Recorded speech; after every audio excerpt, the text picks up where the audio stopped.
Hi.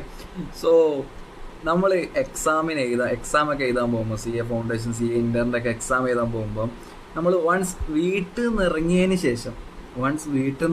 ശേഷം ഞാൻ ചെയ്യുന്നൊരു പരിപാടി ഉണ്ട്. ലൈക്ക് ഹെഡ്സെറ്റ് വെച്ചിട്ട് എന്തെങ്കിലും ക്ലാസ്സിൻ്റെയോ അല്ലെങ്കിൽ ഞാൻ തന്നെ എൻ്റെ റിവിഷൻ ക്ലാസ് ഞാൻ തന്നെ റെക്കോർഡ് ചെയ്തിട്ട് ഞാൻ തന്നെ കേട്ടിട്ടാണ്, ഒന്നുമില്ല റീറ്റെയിൻ ചെയ്യാൻ വേണ്ടിയിട്ടാണ്.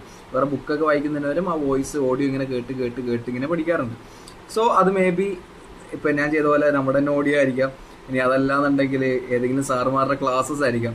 ബട്ട് അതേ സാധനം വേറെ മറ്റുള്ള ആൾക്കാരുടെ പെർസ്പെക്റ്റീവിലേക്ക് വരുമ്പം എങ്ങനെയാണെന്ന് കണ്ടോക്ക്. 100 crores or more net worth and turnover 500 crores or more, anyone should be satisfied and company should pass the necessary resolution over there. Sir, ordinary resolution will be passed if it's for one limit.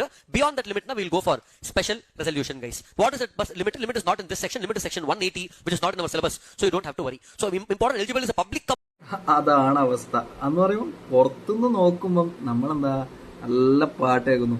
സത്യം പറഞ്ഞാൽ ഉള്ളിലെന്താ sections മുതൽ ace മുതൽ എല്ലാം ഇങ്ങനെ പറന്ന് പറഞ്ഞ് പറക്കണ്ട. So just എങ്ങനെയാണ്, അങ്ങനെ കുറെ പേരുണ്ടാവുമല്ലോ പുറത്തുനിന്ന് അങ്ങനെ ആലോചിക്കുന്നത്. യു ഓൾസോ കമന്റ് അങ്ങനെ എന്തെങ്കിലും ഒരു എക്സ്പീരിയൻസ് ഉണ്ടായിട്ടുണ്ടെങ്കിൽ.